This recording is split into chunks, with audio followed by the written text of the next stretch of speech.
I just got back home from IDRS 2025 and holy cow, what a whirlwind. It was a very exciting and also very overwhelming experience, but I'm so glad I went, and I wanted to make a video sharing some of my favorite moments and highlights from the conference, what I attended, what I got from it, and maybe some things you can learn from it too. So if you aren't familiar, IDRS is the International Double Reed Society, and every year they have an annual conference, usually during the summer, somewhere in the world. This year it was in Indianapolis, Indiana, which is about a 4-hour drive from where I'm at, so it was pretty easy for me to attend. This was only my second IDRS, if you can believe it. The last time I went was in 2013 in Redlands, California. So it's been quite a while since I've attended one. And it was really interesting for me attending one much later in my career at a different point. So I'll tell you a little bit more about that later. In this video, I'd like to talk about just the vibe and general impressions of IDRS. I'll tell you about some of the masterclasses and lectures I went to, where I learned some tidbits and interesting things that I think would be helpful for all of us to take home. I want to mention a couple pieces from performances that I heard that I really loved and I want to go and purchase and perform, and maybe you will too. I want to tell you about my woodwind quintet, Pure Winds, and how we performed at the conference. This was my first time performing at IDRS, and how that went and what that was like. I'll share a little clip of that as well. And one big part of IDRS is the exhibits, where a bunch of double reed vendors come with tables and their products.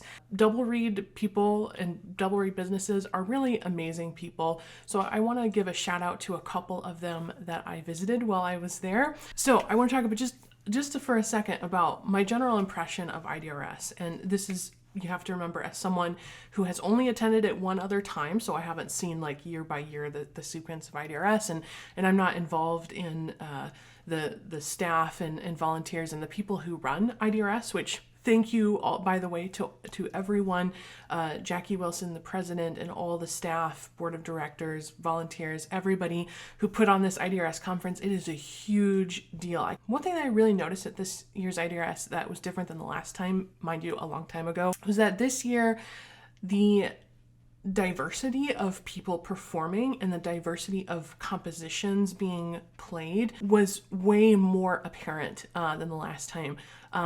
Most of the lectures, masterclasses, and events that I went to, a lot of them were women presenting. And I remember from my experience in 2013 that every masterclass that I went to, I am positive that it was a male performer, which I learned wonderful things. There's things from that conference that I still use today in my playing and teaching.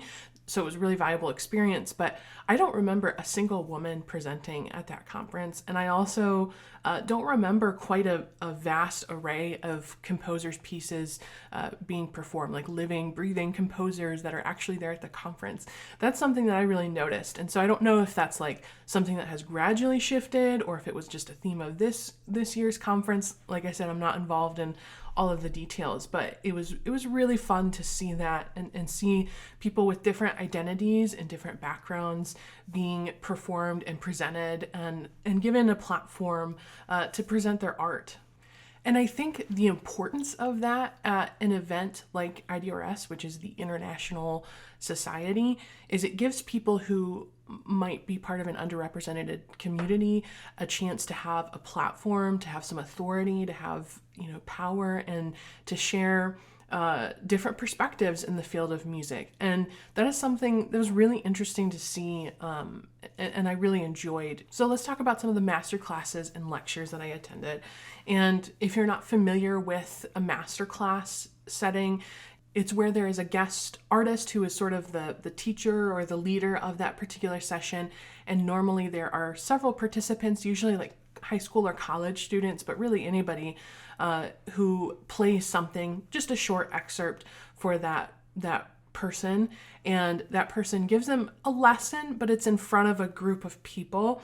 And a lot of times the point of a masterclass isn't just for the individual participant who's playing, but it's for the whole class. So a lot of times they'll speak to the whole class of people about something that we might all deal with, which can be really helpful if attending a masterclass, because you can see how that person deals with certain issues that the performer had, how they approached that. And as a teacher, it's really interesting to see how other teachers approach students. And there were a couple moments where I was like, oh yeah, I've had students who have had that particular issue. I'm curious how this person approaches that, because that's something I struggle with as a teacher. So that's really good. If you get a chance to attend master classes in any setting, that's always a good thing. So I went to a master class with Monica Ellis of the Amani Winds. And if you don't know Monica, you are really missing out, because she is an extraordinary performer and person. The Amani Winds are just this rock star woodwind quintet that you should check them out if you aren't already familiar. Monica is one of my personal heroes on the bassoon. The way that she performs and expresses things is just, she makes things really real and relevant. And that's exactly what she did in this master class with the people that performed for her. Not only did she help them kind of figure out how to make sense of difficult passages in the music, but made them really, work, not just get through something difficult, but make music out of it, make a phrase, choose a high point of a particular piece that you're going to emphasize and work around that. Another masterclass I went to was Ivy Ringel, who is the principal bassoon of the Indianapolis Symphony Orchestra. And I think everybody in that class played like an orchestral excerpt, which is definitely her wheelhouse of expertise. One small nugget that I thought that was really interesting from that class was, I believe one of the participants was dealing with I think it was an A sharp at the top of the bass clef staff, one that you normally flick. And this person, the note kept cracking. And normally, that issue is just like, you don't flick at the exact right time. If you're unfamiliar with flicking, I'll throw a video up where you can check out what flicking and venting is. But her take on that is that more often than not, we should just vent the key. Most of us flick the key, we flick it open at the beginning of the note. She's saying that a lot of times venting, just holding it down for the duration of the note, is a more secure way to make sure the note's not going to crack, and you just have more control over the note than flicking. And I thought that was really interesting. And it's not a take that I've heard before, and I'm not 100% sold on it yet, but it's an idea that I'm going to try in my own playing and maybe with some of my students and just try it out. I haven't heard that take where venting is the go-to and not flicking. So that was one little nugget that was like, oh, that's really interesting. And that's one of the things that's really interesting about this conference, is getting to see people that you don't normally interact with and how they approach the instrument. I went to masterclass with Dr. Kristen Schillinger, who teaches at Ithaca College. And Dr. Schillinger, if you don't know her, is a phenomenal person. I mean, part of the reason I went to some of these masterclasses is because of the people, and they are just incredible people. And just being able to watch how their mind works and how they work with students is just really, really interesting. And so Dr. Schillinger is so fun to watch. I've met her previously, and she's one of the nicest, down-to-earth people you'll ever meet. And she's also an amazing teacher and performer. She has some album recordings out there. You should go check her out. I think she has a beautiful sound and interpretation of the music. And one thing that I really liked that Dr. Schillinger asked her participants to do was, before they started playing, they introduced their name and the piece they were playing, but she also asked them to say, why are you playing this piece today? Or what does this piece mean to you? And that seems like, not a very big deal, but actually her point was it helps to remind us as the performer why we're playing the music, why we're there in the first place. We often get caught up in the notes and the rhythms and being nervous in front of people and all of those, technical things, which are important, but we forget, what is the essence of music? Why are we playing the piece that we're playing? There's usually some type of connection to it. And it helps, verbalizing that out loud, why are we playing this piece? And I think that thread was present throughout all of her teaching, make this real, make this interesting, try to communicate something in the music. And really, me trying to explain what she talked about doesn't do justice. So if you ever get a chance to interact with Dr. Schillinger, definitely do that.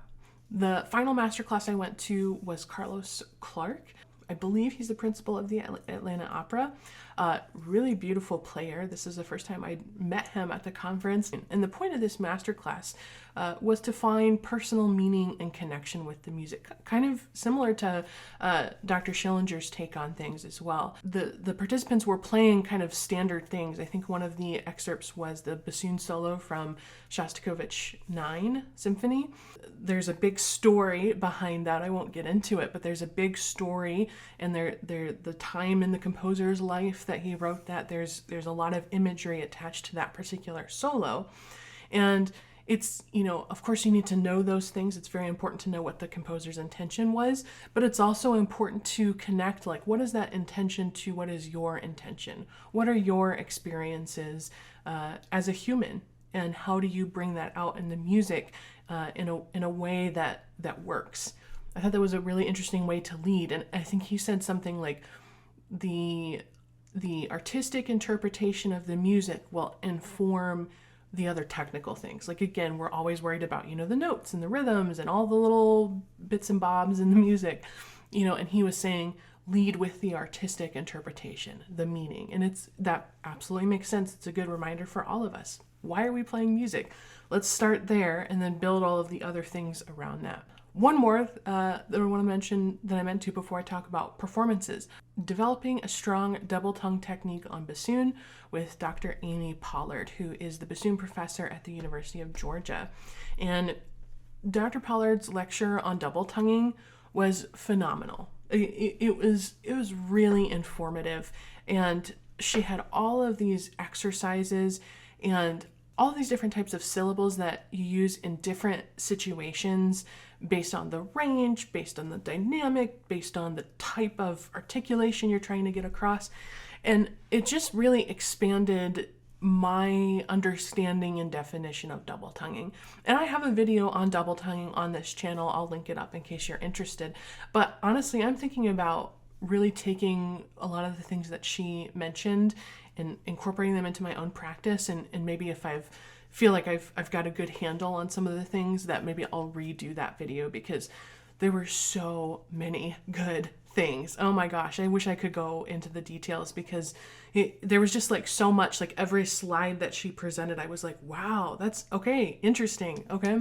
So I'd really love to share that with you. If you're interested in a more deep dive into double tonguing and some different strategies and exercises, let me know down in the comments, and I will definitely do another video on that. Let's talk about performances at the conference. Solo performances, chamber performances, big orchestral performances are a huge part of the Double Reed Society conference.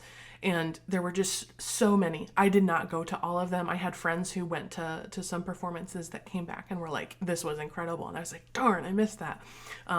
Part of the issue with being such a big conference is there's lots of things that are happening at the same time. So you kind of have to pick and choose. So, and of course my quintet was there. And so we, had a sound check and rehearsal during some things that I wanted to go to. And then our performance made me miss certain things. So there were definitely things that I missed, and I know I didn't capture all of the amazingness, but I want to talk about a couple specific performances and pieces that I want to check out more based on hearing them, and I think you might want to check them out too. All of these things that I'm mentioning, I will link them down in the comments so you can check them out for yourself. One piece that I really loved was Fusion Suite by Catherine McMichael, and the composer, Catherine McMichael, was performing on piano, and the bassoon soloist was Mary Beth Minnis of Central Michigan University, and both of them sounded incredible. I really love the piece. It was originally written for baritone saxophone and was transcribed for bassoon, and it works really well on bassoon. It's a really cool piece. I definitely want to purchase it and check that out. Mary Beth did an amazing job playing the bassoon solo as well. And it was really cool, just the energy between the two of them. Like, you could tell that the two of them had, a long-standing relationship, and they just had like an energy about them that was just so cool. It's really fun to watch performers who have good chemistry. Another piece that I enjoyed that would be great for more, I believe, intermediate level bassoonists, it's called Let's Talk Arabic, Suite for Bassoon and Piano, Opus 40, by, I'm so sorry, I'm going to butcher this name, Wajdi about Diab. So sorry if I butchered your name. Oh my gosh. But really wonderful suite. There were 6 movements, and it was performed by Dr. Ariel Detweiler, who did a phenomenal job. It was a really, really fun piece. So, and she had said that this is good for students to perform, which it's always great to find pieces that are more accessible for some intermediate level students. So definitely check that out. I will link down to it as well. Another really beautiful performance was by Ryan Reynolds, bassoon with, I can't remember the name of his pianist, but bassoon and piano. And Ryan is a friend of mine, and he is the bassoonist of the Acropolis Reed Quintet. You might recognize that name. Really wonderful group. But he performed this solo, 3 movements called In Malaysia by Xiao Fern Teo. I'm so sorry if I'm butchering these names. It was just an incredibly beautiful piece. And I think Ryan mentioned that this piece had been sketched out like when he was in school at some point, and they were totally blown away by it, and so now was his opportunity to perform it, for a double reed audience, and it was just awesome. I definitely want to play that piece. Another really cool bassoon solo, unaccompanied bassoon, which I believe is in 4 movements, and was the winner of the bassoon chamber music composition competition. I think I got that right. If not, I will correct myself down in the comments and link to it. And it's called Seas of the Moon by Roger Zare. And it was performed by Dr. Susan Nelson, who is the bassoon professor at Bowling Green State University and also a very good friend of mine, also a fellow bassoonist originally from Montana. So we have a nice bond there. So of course I went to her performance, and she's incredible, by the way. It was really fun to watch her play. This piece is really cool. I just remember her talking from stage about the program notes. Before humans knew much about the moon, they would label certain parts of the moon different, like seas and names, like based on what you saw. Before we knew what the moon was, there used to be certain names for that, and so it's Seas of the Moon. And I believe each movement is like based on one of those names. So definitely check that out. That's a new unaccompanied piece. You don't need a pianist. It's really awesome. If I remember correctly, there were some cool extended techniques used in there. So if you're interested in exploring more extended techniques, definitely check that out. All right, I'm super biased with my Wind Quintet Pure Winds. We performed at IDRS. We performed a 25-minute recital. This was the first time I've ever performed at IDRS, so that was a really cool experience for me. And it went really well. Our theme was winter winds, so every piece was inspired in some way by winter. Little ironic during the summer season. The piece that we kind of built the program around was an arrangement of Vivaldi's Winter from the Four Seasons, and our flutist, Bryan Guarnuccio, is not only an incredible flutist, but an incredible arranger. So if you're interested in woodwind quintet arrangements, he's like the person to go to.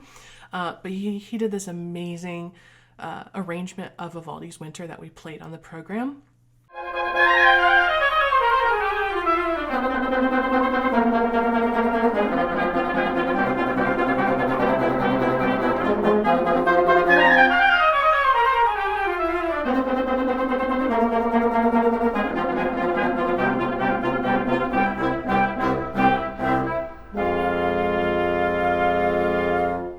We also did Winter Music by Adam Schoenberg, living American composer. We actually did this piece on our album, so we're very familiar with it and really love it.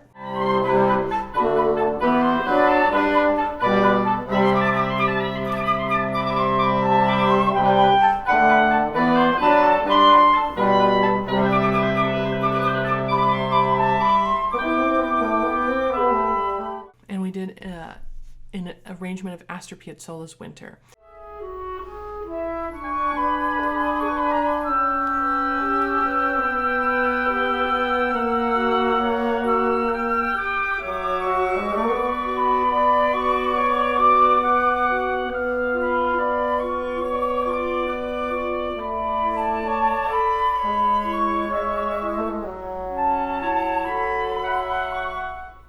So 3 pieces related to winter, but very, very distinct in terms of their genre. Let me tell you, the humidity in Indianapolis was like, it was just like you could cut through the air because the humidity was so high. And I'm used to humidity. It's not very far from where I live, but it was too much. It was too much humidity. And that definitely affects your reed. It makes your reed feel like it kind of like swells up because there's just so much moisture, so it can feel like you're playing on a 2x4. And that's what you get whenever you travel. You know, you don't necessarily know what the weather's going to be or how the elevation change, even if it's just a couple hundred feet, might change your reeds. So I ended up not making any adjustments to the reed that I performed on, mainly because I was only performing for a half hour. And I was like, the reed is working. I don't want to make any big changes to it. And then when I return home to Michigan, it's not going to work. And I was just like, you know what? We're just going to muscle through. And I heard a lot of people throughout the conference being like, whoa, reed, interesting. You know, everybody's kind of stressed about how their reed. So nobody felt like their reed was working well. If they did, then they're an anomaly, because everybody I heard was like, whoa. And finally, I want to do some vendor shout outs. One of the biggest parts of the IDRS conference, one of my favorite parts, is the exhibits, where literally, I don't know, dozens maybe of double reed vendors from all around the world set up booths in this building, and you just walk around and you can buy reeds and cane and reed making supplies and fancy new products that have been developed, and talk to different people, and you can try instruments. I'm in the process of maybe buying a new bocal, and I tried out some different bocals, and it was really cool to go try out bocals from one vendor and then walk to another booth and try out bocals from another vendor.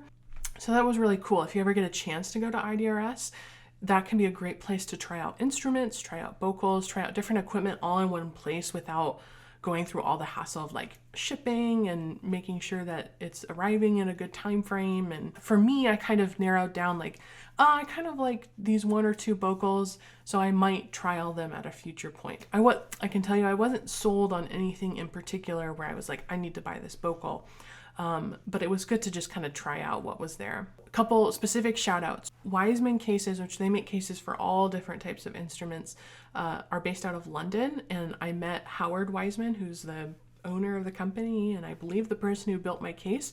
I just happened to walk by and he started talking to me about my case, and he was like, let's fix it for you. I've had my case for 11 years. And the thing with Wiseman cases is they have a lifetime warranty. So when they start to wear out or things need to be replaced, you just send it to London and they will repair it for you.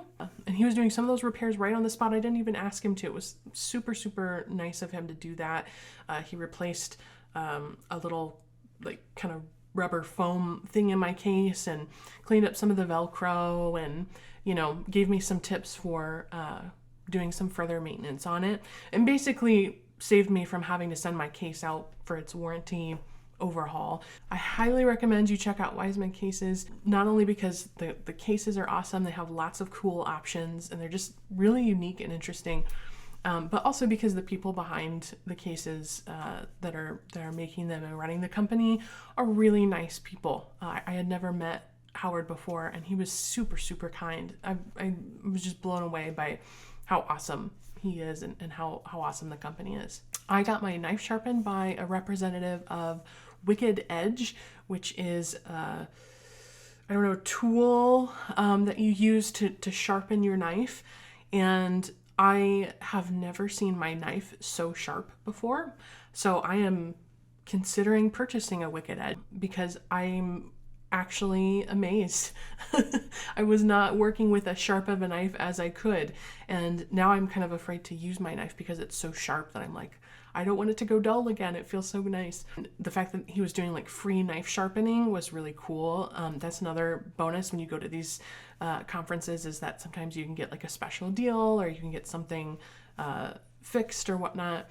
And finally, I want to give a big shout out to Dorian Antipa with Big Sky Bassoon. He is a bassoon repair specialist based out of Great Falls, Montana. And Dorian is actually a very, very good friend of mine who is an incredible bassoonist and is now specializing almost entirely in bassoon repair. He took my bassoon and like tightened up a bunch of things and oiled some keys, and I had some leaking pads on the low register of my instrument, and he fixed all of those things and it immediately felt better. And we talked about, I have some other maintenance items that I need to have done on my bassoon in the near future, so I'm going to schedule an appointment with him and go out there. If your bassoon is in need of some love, I highly recommend sending it out to Big Sky Bassoon. You can ship your bassoon and he can give you instructions on how to ship it properly and make sure it's insured and gets there safely. You can make a trip out to Great Falls, Montana and physically bring your bassoon there if you set up a time to do that and make a vacation out of it. Montana is a really beautiful area. Glacier National Park is like 3 or 4 hour drive away from Great Falls. That's the area that I grew up in. I can tell you that it's incredible. So if you are wanting to do a vacation and also get your bassoon taken care of, that can be a great way to do it. So definitely, I trust Dorian completely with my 70-year-old Heckle bassoon. He's amazing to work with, really knows his stuff, and he fixed some things on my bassoon and it felt great for my performance. I was so grateful that he did that at the conference. Some final takeaways about the conference. So I mentioned that the last time I went to IDRS was many years ago, and I was a pretty young student at that point, kind of a nobody, and so it was really interesting coming to IDRS now at this point in my career, and I had like dozens of you people coming up to me and talking to me about how you like my YouTube channel and my resources online. And I just want to say that filled me with so much joy and gratitude. Oh my gosh. Thank you so much to those of you who came up and said hello. Thank you to those of you who took pictures with me and made me feel really famous. I've never felt like that in my career. So it was really fun to meet you all in person. Sometimes when I'm filming these videos or teaching in my basement, it feels like I'm speaking into the void, and it's hard to know sometimes, if what I'm doing is helpful, and it was really affirming and validating. So thank you so much for your kind words. If you were at IDRS, comment down below what were your favorite moments. I'm sure you caught some things that I didn't. Maybe there was something that I talked about in this video that you'd like a deeper dive on, a particular topic that you'd like to dive in more. Next year's IDRS will be at Miami University in Oxford, Ohio. So we'll also be in the Midwest again. Probably going to go, given how close it is in proximity to me. Sometimes if the conference is like halfway across the world, it's difficult to get there, but when it's somewhat close, it makes sense to go. If this video was interesting to you, give me a thumbs up, make sure you're subscribed to the channel, and I'll see you next time.